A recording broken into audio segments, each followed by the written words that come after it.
masih berjalan meskipun untuk izin baru kita kesulitan karena masalah OSS-nya kan nggak ada, KBLI-nya. Kodenya nggak ada, belum ada untuk properti. Tapi yang ada masih berjalan dan perubahan suku bunga sampai sekarang perbankan syukur alhamdulillah belum menaikkan bunga kredit kepemilikan baik apartemen maupun rumah, termasuk kredit konstruksi belum naik. Cuman bahan material aja yang naik.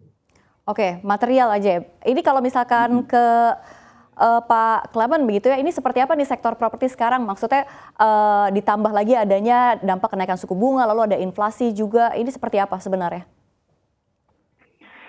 Kalau saya melihat, kalau dari teman-teman industri broker, kita melihat bahwa ini adalah satu persepsi yang belum terjadi gitu, yang membuat ketakutan di masyarakat.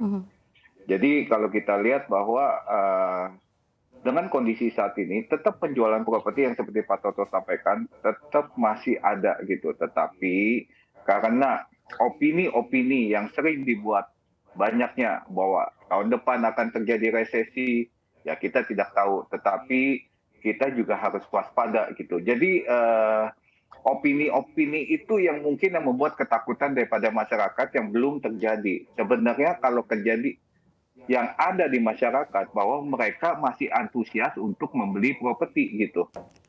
Baik, saya akan ke Pak Toto lagi. Pak Toto, kalau misalkan kita melihat begitu ya, ini kan pandemi COVID-19 kan juga merupakan periode yang menantang nih bagi sektor properti. Ini apakah kondisi saat ini lebih parah dari pandemi COVID-19 sebelumnya atau bagaimana? Atau masih bisa dijalankan lagi oleh si sektor properti ini?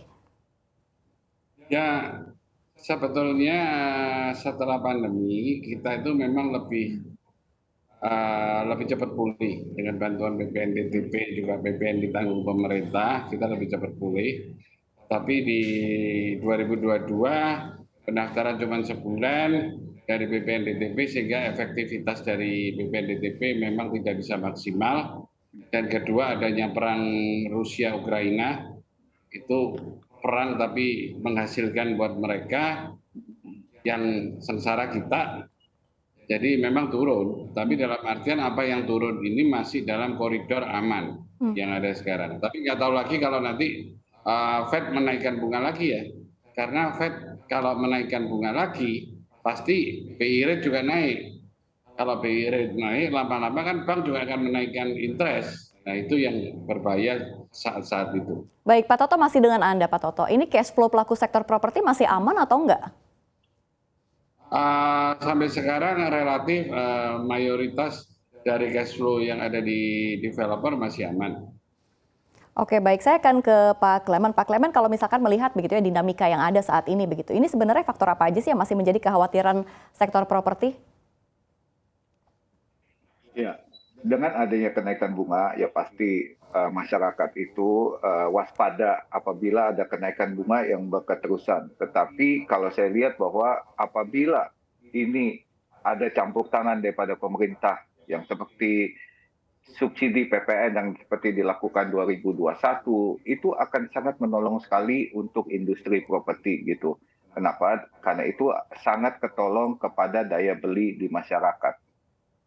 Dan saya akan ke Pak Toto. Pak Toto, kalau misalkan kita melihat begitu ya, BI juga menaikkan suku bunga 4,25%. Dan ini tentunya kenaikan ini mempengaruhi sektor properti. Ini sebenarnya strategi apa saja sih yang dilakukan pengembang khususnya begitu ya untuk tetap bisa bertahan? Simpel aja, kita melakukan efisiensi dari biaya-biaya yang keluar seperti sekarang marketing kita dibantu banyak oleh RFP dengan melakukan tenaga outsourcing dengan melakukan melalui RFP karena sekarang arah kita sudah seperti di luar negeri bahwa semua transaksi sampai dengan beres sampai dengan maintenance itu dilakukan oleh broker agent.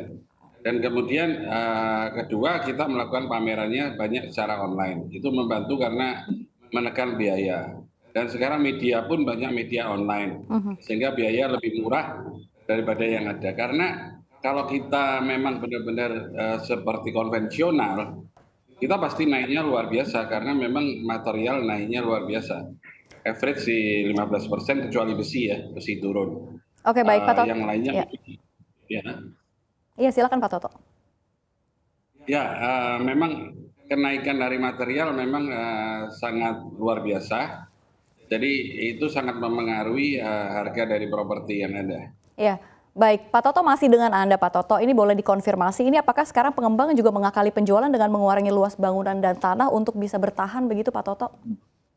Oh iya, karena tren kita memang penjualan yang maksimal nanti mungkin bisa ditambahkan oleh Pak Clement bahwa harga yang persentase unit yang terjual itu yang terbanyak di sampai dengan harga 2 miliar ya, khususnya 1 miliar. Hmm. Sehingga untuk menurunkan value terpaksa kita mengurangi luas bangunan dan luas tanah, tapi kita mengefektifkan area yang ada. Jadi benar-benar apa yang kita kurangin ini bukan kita kurangi kualitas ya, tapi kurangi dari luas yang ada itu sangat tidak terasa oleh para masyarakat luas calon pembeli. Mungkin Pak nanti Mbak bisa lebih detailnya dengan Pak Clement. Baik, baik. Pak Clement bisa dikonfirmasi Pak segmen apa aja sih yang masih menarik dari hal ini? Ya, kalau kita lihat dari segi pemasaran itu bahwa harga 500 juta sampai 2 miliar itu masih diminatin masyarakat. Dan juga kalau dari yang luas bangunan, luas tanah yang diperkecil, itu ditutupin dengan desain daripada rumah.